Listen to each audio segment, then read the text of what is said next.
we had a few beers, and he asked his partner to take my partner out shopping. I thought, geez, I wonder what's going on here. And then while my partner and his partner were out shopping, he said to me, he said, look, a few of us, the national president and our national council, want you to be a life member of our chapter. So that's how I can't seem to leave. And it may seem strange for a Chinaman to be involved in the mob, and I get these looks wherever I go.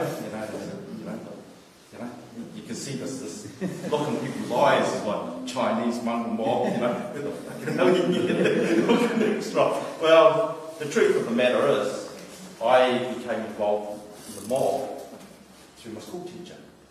And then when you tell people that, it's what kind of teacher is that? And the teacher was a chap by the name of Bill Mong, who was a Burmese, and he always referred to himself as a Burman. In fact, he came to New Zealand as a political refugee after the coup d'etat in Burma.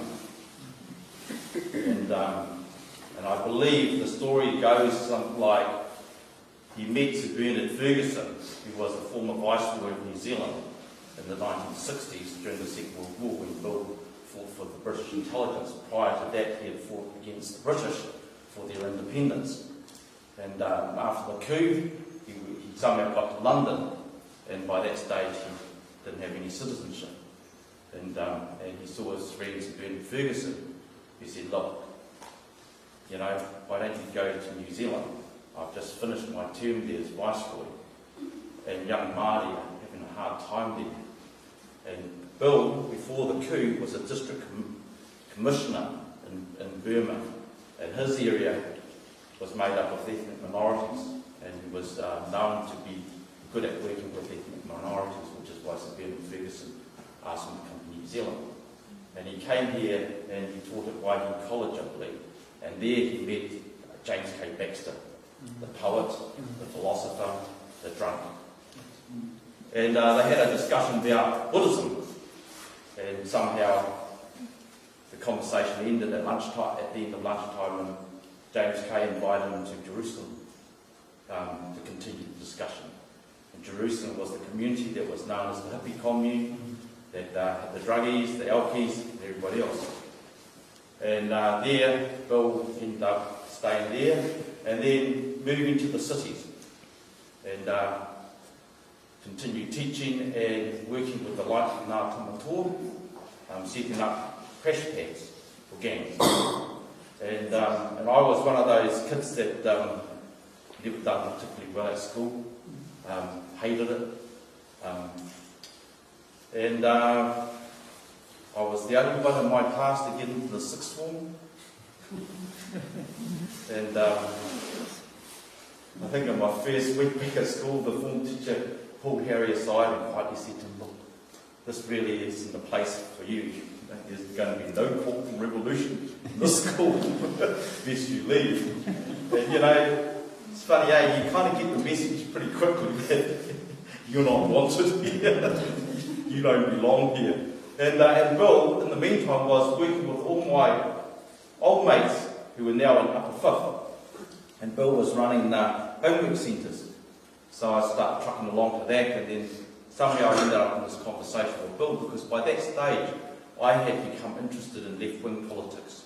I started reading things like Das Kapital, the Communist Manifesto, met exciting people like Dan Mihaka, and so forth. And I was having this conversation with Bill, and he just knew all this shit. He could explain Marxism to me. He could explain the correlation of Marxism, Leninism, and what was the correlation between the two, and things like that. And this very worldly man, because I was raised by my mother in Newtown, in Wellington, and anyone that knows Newtown back in the 60s, that was the Bronx of Wellington. Every gang in Wellington started in Newtown. And my father died when I was 10, so I didn't have a father. I was brought up predominantly by my mother. And Bill was one of those people that was like my father figure.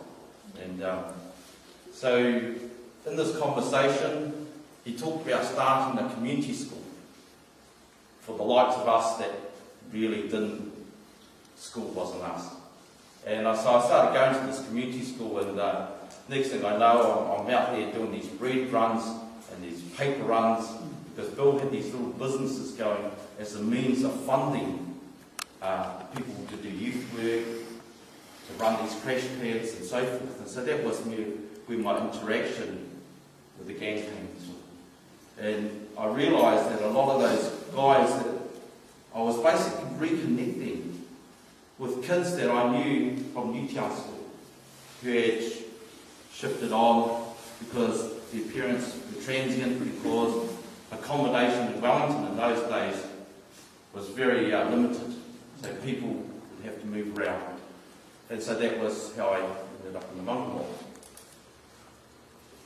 And anyway, we'll jump from the 60s and 70s into the 1990s, because I'll go back to 1984, because by that stage I somehow ended up in Dunedin, and basically got stranded down there, got a job when we had high unemployment in New Zealand, and the Mangumau mob bloody from Christchurch drifted down to Dunedin, and as you do, you open up your home and you look after people, and they became a crew down there.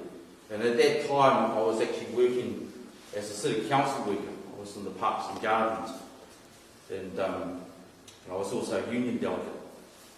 And it was strange, because it was like by night was Mangumau, by day was council worker in Southern Vikings working on my gang. I was a ganger, and one of my workers was a member of the Southern Vikings. It was a prospect for them. And he used to come to work with a pack with a 38, because my area where I worked was where the mob turf was. And whenever Harry wasn't there, the mob would go in and hassle my poor work. And then one day, the Works Department truck drove past the Dunedin District Court where the mob worked. And in that council truck was another Southern Viking, and he went like this to them. Silly move. Because those fellas jumped on the back of the truck. And they drove back to the yard, and his workers, we're not working with that fella. Okay. And then in comes the union man to save his job. And part of that was, well, I managed to get the council to give the mob a forestry contract, because basically they were unemployed. The population down there, Māori was 3% of the total population, and I believe it's probably not that much different. So you can imagine a city where Māori is almost invisible. And all of a sudden you get this group of 20 plus men, dreadlocks, ridgies, patches, hanging around doing this and that, and God knows what, it just sort of terrified the town, I suppose. And anyway, one day the president of the mob came to me and said, Harry, we want you to take this job. And I said, what's that, bro? He said, oh, there's a job coming up, and it's to work with gangs. We want you to take that job. I said, no, bro. I've got a career all carved out. I'm going to be a trade union man. I'm going to be a union official. That's where I'm going. And pretty much, Bloody Kenny, he kind of put it in a context like, put your money where your mouth is. You know, you've got us into all this. You know, do this for us. And so, my life has been one where you just can't leave. You just keep on getting pulled back in. And that job was a job that came out of the 1981 report of the Committee on Gangs.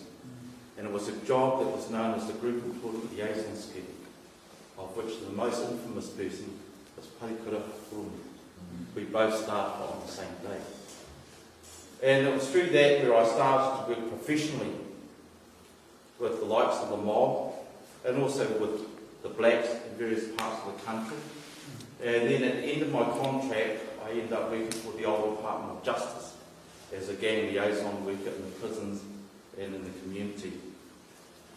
And then I ended up on the DPB for a couple of years, and one day my hot water cylinder shit itself.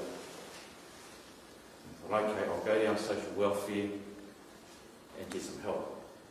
And my case manager, she was great, because her partner paid rugby league with our eyes, and she understood and she approved a grant for me to get my hot water cylinder fixed. But her manager, she didn't like the mob. She didn't like Harry Tam in particular. And she overrode the grant and made it a loan. And I had to repay that loan back $5 a week, which seemed like bugger all. But when you're on the bones of your ass, $5 is what tips you over. But anyway, I think I had the last laugh for them, because I was so desperate one day, I got my boy out doing paper runs, my daughter out doing paper runs, just to keep us fed. And it was in the middle of winter, and I looked at the weather forecast that Dunedin was -5 degrees this morning, so you can imagine how cold it was. And I got up, and there was the ODT sitting on the dinner table that my boy had left behind, and I spotted this job. It was called Policy Analyst, Ministry of Youth Affairs in Beth Street. I rode away, didn't hear nothing back. Then about a month later, I get this phone call. I was in the courtroom supporting one of the bros, and said, "Oh, you've got a job interview. I'm going to fly you up." So anyway, jumped on the plane, went up there, and had this interview. And didn't hear nothing for another month. Then I got the job. And anyway, off I go. I started this new career as a policy analyst. And, 6 weeks into the job, the whole world turned upside down, because there was a chap by the name of Phil Goff.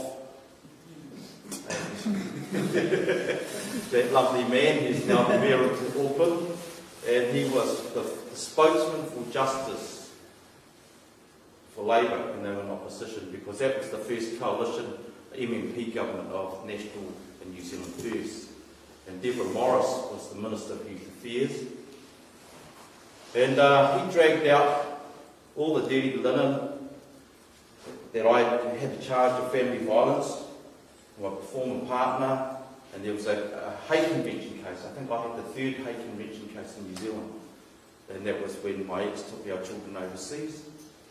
And somehow he got hold of the evidence from the family court in Australia, and he started to release it under parliamentary privilege, and started questioning the Minister of Youth Affairs whether Harry Tam was the right person to provide policy advice on youth because of my background. And the workplace was very divided, because Youth Affairs, the policy team was only 6 people, and there was another team of about another 12, I think, that handled the operations side of it. And so our workplace became very divided between the management team and the rest of the staff who supported me. And it got to the stage where there was this Mexican standoff where the PSA said, "You don't talk to the boss, and the boss don't talk to me." And long story short, I just went down to the CE's office one day and said, "Look, we're not going to solve this by talking to each other, so I'll tell my story, and whatever happens, happens." And then she said, "Oh no, I can't talk to you." So I said, "Well, there's the offer, take it or bloody leave it, because otherwise, we're going to end up in a bad space." So anyway, she got SSC along and told my story, and the SSC guy said, "Okay, we'll go and brief our ministers." Because by this stage there was questions in the House of Deborah Morris, and I believe I wasn't in that meeting. After the briefing, Jenny Shipley, who was actually the Minister of SSC, said something to this effect, that if we believe the social ills of this country can be solved purely by white middle-class academics, then we're wrong.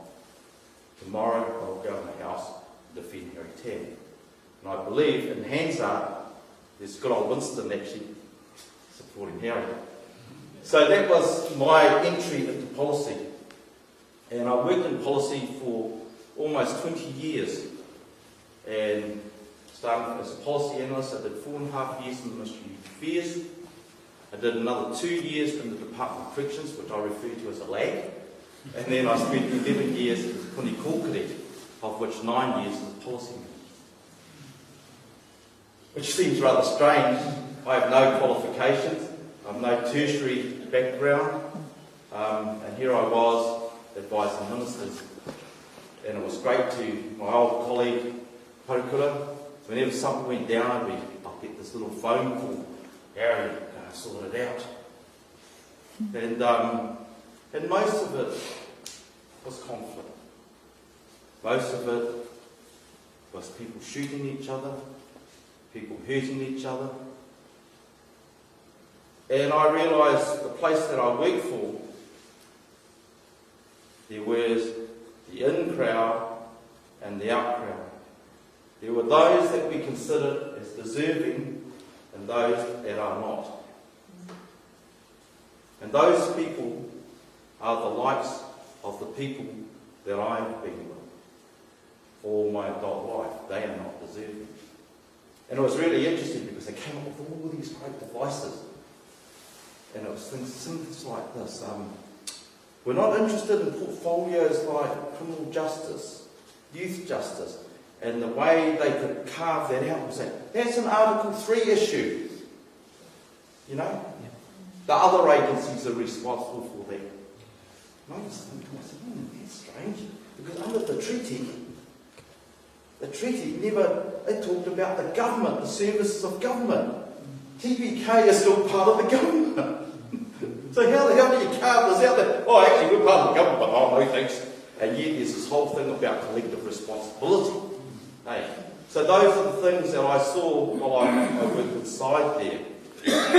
And when Pitta was there, and Pitta had a background that had involvement with our people going back to the 70s when he was in the Race Relations Office, from West Auckland with the headhunters and all the rest of it.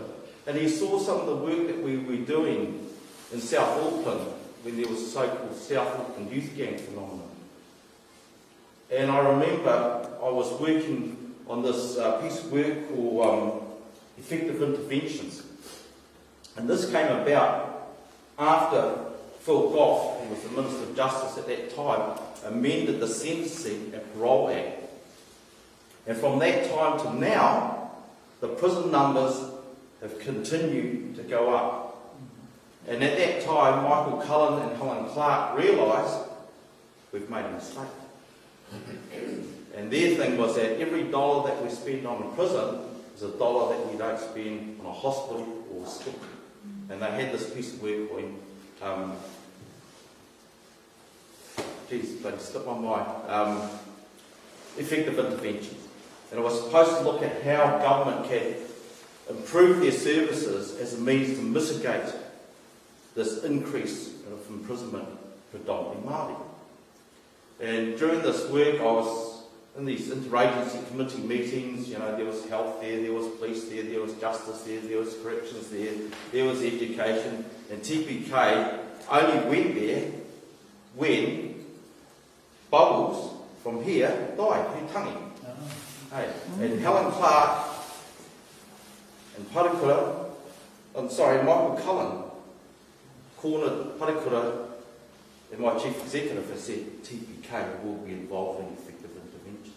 And by that stage, there was no capability in TPK to do criminal justice. We had got rid of them. Harry came with the short straw, off you go. And during this process, this South Auckland youth gang thing flared up. And I remember the first boy that got killed was a pikupo from the Hawke's Bay. All his whānau a mob. And anyway, this whole thing continued to escalate till there was 8 dead, 8 young people. And I used to go into these meetings, and Wally Homeheart was in there. I used to say, "Hey bro, what's the score?" He said, "What do you mean?" I said, "How many dead, bro?" "Oh, 5. Well, 6 now. What are you fellas doing?" And he really got pissed off on me. And he said, "Have you got something better?" I said, "Yeah, I think so." I said, "Look, bro, you're a cop, I'm a gangster. We both know what happens on the street." I said, "Because what are you fellas doing?" He said, "Well, we've got a command centre down there. We've increased the patrols." I said, "Bro, every time there's an interaction between you fellas and our fellas, it's a confrontation. And if you think a confrontation is a good way to find out what's driving the violence, then you've lost it. You know? I know that those kids, they're our kids. Because that Pekopoko was one of ours. And I also know that when they went to bury him in Central Hawke's Bay, our national president spoke to his truth. If you guys want to be gangsters, look around you. Get ready that your kids will grow up without you. You will die before everybody else. You'll be sicker than everybody else. And when I shared this with Wally, I said, you know, I think I can get Roy and one of the senior blacks to get out of the streets here, we'll find out what's causing it. And full credit to Wally. He supported me. We went back to Leaf, organised a meeting with some of the other CEs, and we funded Roy and Mockers to go working with these young fellows while we stopped overnight. In the meantime, the government put 12.5 million into South Auckland, of which not a penny went to Roy or Knockers. I think it's a process that they call shifting and middle class capture. Anyway, why am I here? I don't know. I was at a conference a few months back over the survivors of state abuse. And a journalist, Aaron, invited me there. And up to that time, I felt that was really the space for the survivors. And I kept myself out of there. And I got this phone call from Aaron. He said, look, bro, I really want you to come to this conference. I said, why is that? He said, oh, look, I think it's starting to lose its focus. I said, what do you mean? He said, I think the focus of the people that were caught up in the boys' homes and the girls' homes, the focus is shifting to look at what happened in the churches and all the rest. And then through that process, we will lose the inquiry into state abuse, which predominantly affected Māori. Can you please come and support our people so that doesn't happen? Oh, great, thanks. But I went, and there I met Karaina, and I think I opened my big mouth at one point, and she said to me, would you like to come to this hui as a speaker? And I said, what do you want me to speak? And it was supposed to be colonisation, I think. It was something like that, eh? And I said, okay. Colonisation. And it's an interesting subject because for the last 2 years I've been guest lecturer at Victoria University for their criminology students, first year criminology students. And I remember the first year, it was last year, the lecturer asked me, and I said, well, can you give me a copy of your readings? You know, so I can get a handle on it. And there was a piece by Greg Newbold and I think Richard Tolnoy. And the story starts off a colonisation, like most pieces of New Zealand commentary or analysis or research on gangs in New Zealand. It always starts with this colonisation and then it carries on through urban drift and the process of assimilation, and voila, there you have indigenous ethnic gangs. And I thought about it and I thought, you know, I've heard this word colonisation and the context in which people use it, you've been colonised and all that. I wonder whether that word colonisation or colonised does justice to what it really is. Because when we talk about it in those contexts, it deals with the here and now that affects us right in front of us. But what we forget is what underpins and what drives it. Right? And it's actually economics. It's actually about economics. So why is economics important to gangsters? Why is economics important to you? Healers, survivors, educators, academics. Why is economics important? Well, economics, as my mentor, Bill, explained to me, I said to him one day, I said, what's this economics shit? He said, it's easy, Harry. It's about resources. Hey, that's all it means. You know, you don't need to be a Harvard economist. They've mystified the simple thing about resources. And that's what colonisation's about. Because a few years ago, I went to France to marry off my daughter. And I went to the Louvre or something like that. It's a massive art gallery. I got sore feet. I couldn't get past the first floor because they were all marble floors. And then I realised this place used to be the bloody palace. And everywhere you go, there's this wealth. Hey, it's phenomenal wealth. I mean, there's marble floors, not just one floor, but stories of it. You know, there's phenomenal wealth. Where did they get it from? Hey, where did they get it from? Or Buckingham Palace, or that palace, or this palace. It's everywhere you go over there. Where do they get it from? They get it from you and I. They went there and took it. And that's that process called colonisation. But you see, it doesn't just stop there. Because when I go back to that story of our kids in South Auckland, that's our third generation. We're going into our fourth generation. And you know, Taonui and Ubo isn't exactly wrong. Urban drift, process of assimilation. What was all that about? We call it racism. That's a racist policy. Well, yes. But I say it's economics. Because what we forget, put your hands up, those that know of the 1930s Wall Street crash. The Great Depression, yeah? Well, you know how we got out of that? Second World War. We had a Second World War, that's how we got out of it. Because the main way they dealt with it, because basically the 1930s depression was the failure of capitalism. Capitalism had reached a certain height where it busted. And the way they dealt with it was that they recalled the loans that they gave everyone. And of course, the more you recall the loans, the less there is in circulation to keep the economy going. So it culminated in the Second World War. And after that, they scratched their heads and said, this guy, Keynes, came up with this theory that, you know, you actually have to pump more money, which is how we got out of the latest financial crisis. Governments of the world, American, just printed out some more money, some more bloody dollars. Here, go and spend them. New Zealand was saying, oh, we've got infrastructure projects. Build some more roads. Give Fulton Hogan's an extra contract. So that whole thing of Keynesian economics, and in New Zealand, it was the growth of manufacturing.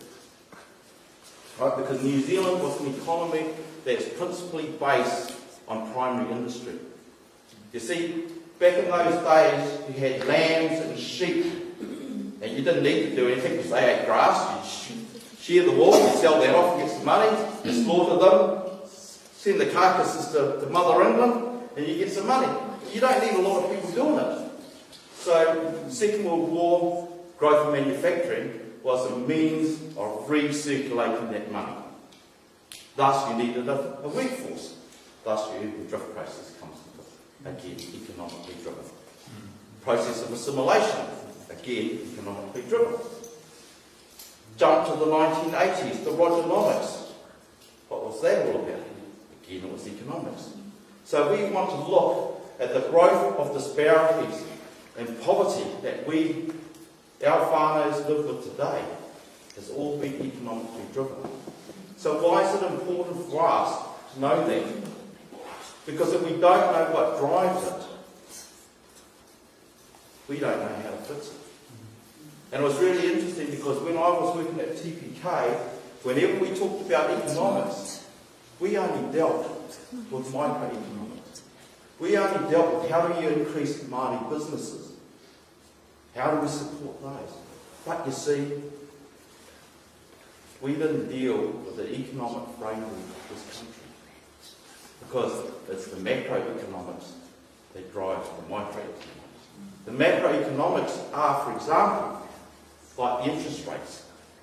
The Reserve Bank Act that determines that when inflation gets to a certain percent,